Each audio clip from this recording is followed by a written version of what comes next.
Let's get back to that crash we mentioned at the top of the show. 2 people died. The crash happened just a little after 2 o'clock this morning. Portland police say a driver was going the wrong way. The eastbound lanes of I-84 and 82nd Avenue are shut down right now. KGW's Bryant Clerkley is live near there with more on what we know. Good morning, Bryant. Good morning, Morgan. I'm here at the 82nd Avenue overpass. This is overlooking Interstate 84, the eastbound lanes, and the accident happened near exit 5. I'm just going to move out of the way so everyone can see what's going on. There's some stalled vehicles down there, and it looks like to be some emergency vehicles on Interstate 84. And police say there were several reports of a car going west in the eastbound lanes of Interstate 84, then a crash on I-84 near the intersection of I-205. The accident appears to be a head-on collision and 2 people have died. Drivers should know that traffic is shut down on I-84 at Northeast 68th Avenue and to use some side streets. Expect some congestion on those side streets and other freeways for the next few hours. And the Portland Police Major Crash Team is now investigating, and we'll stay on the scene and update everyone as we get more information. Back to you guys. All right, thanks, Brian. Let's talk vaccines now. Tomorrow will mark 100 days since Oregon started vaccinating people back on December 16th. Just yesterday, the state announced more than 1 million in the state have now received at least their first dose. So that puts us at almost 24% of the state's population with at least 1 shot. Washington is at more than 1.8 million people with at least their first dose, which works out to a little more than 24% of the state's population.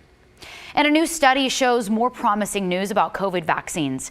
It found getting COVID after vaccination can happen, but it's really rare. Researchers looked at more than 36,000 healthcare workers who had received at least 1 dose of the Pfizer or Moderna vaccines. About 380 people tested positive, but the majority of those cases came within the first 2 weeks after the first dose. Among the workers who got both doses, only 37 tested positive, and only 7 of those infections came more than 2 weeks after the second shot. Let's get to 3 more things to know about the COVID vaccine this morning. Number 1, Clackamas County is hosting a series of clinics. There are 5 locations: the Clackamas Town Center, Clackamas Community College in Wilsonville, the Clackamas Fairgrounds, and both Molalla and Sandy High Schools. You do have to make an appointment either online or by phone. The county says it will add more clinics as more doses become available. Number 2, today the Portland VA expects to reach a new vaccine milestone, 50,000 doses. The healthcare system runs 2 mass vaccination sites in Portland and Vancouver. Each has the ability to give 1,500 shots a day. They also run pop-up sites in other counties to reach people in rural areas. The VA credits those efforts for their success. And number 3, for the next 3 weeks, the Tower Mall vaccination site in Vancouver is shifting priority to those who need their second dose.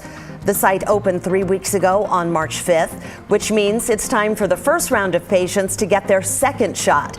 The Department of Health says a limited number of first dose appointments will be available every week. And those are 3 things to know about the vaccine right now. There are certainly promising signs that we're nearing the end of this pandemic. A month ago, when the sun started shining, one Clackamas County woman I talked to felt ready to get out. But she learned the hard way, things are still risky.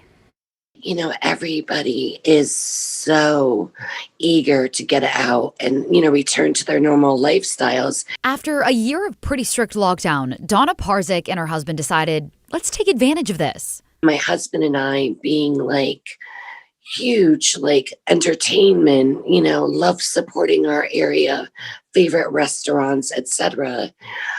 We felt like it was safe, like what they were telling us was safe to go and eat dinner, have a cocktail. We sat inside twice and outside once. This was back when their area, Clackamas County, was in high risk.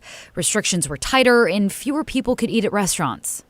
The Oak Grove couple felt the restaurants they went to were following the rules, spacing out tables, everyone masking. It still got me. It got my husband.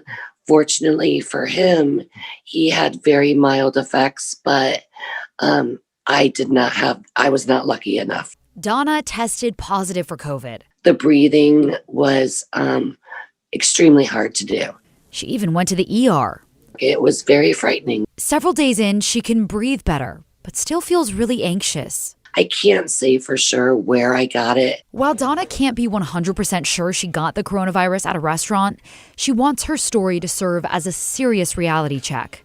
A reminder, we're still in a deadly pandemic. If you're thinking about going out, just be really cautious because this virus is still very much alive. The message is it's not without risk. Doing anything right now outside of the house is not without risk. I'm just wishing that people make wise choices because this is really scary and this is not a pleasant feeling going through COVID.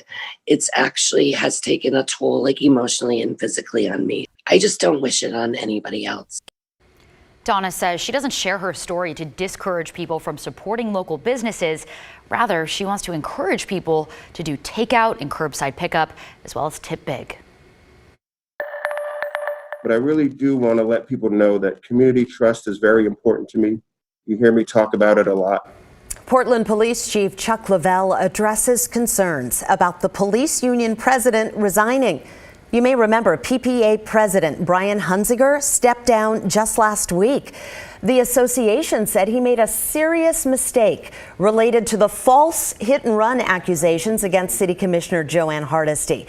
But they didn't say specifically what that mistake was. Yesterday, Chief Lavelle said the Bureau is investigating, but he wouldn't release any new details. I think there will come a time in the very near future where we will learn exactly what actions PPA President Hunziker took leading up to his resignation.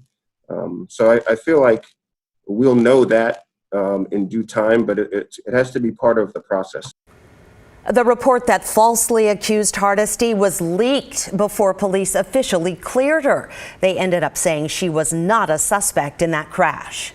And here's an update on a story a lot of you have asked us about. BottleDrop, the location set up in grocery stores around town, closed during the pandemic. And the few state-run places you could drop them off had lines a mile long. Now they can reopen. Grocery stores in low and moderate risk counties have to accept your bottles, while counties in high or extreme risk can stay closed if they want to.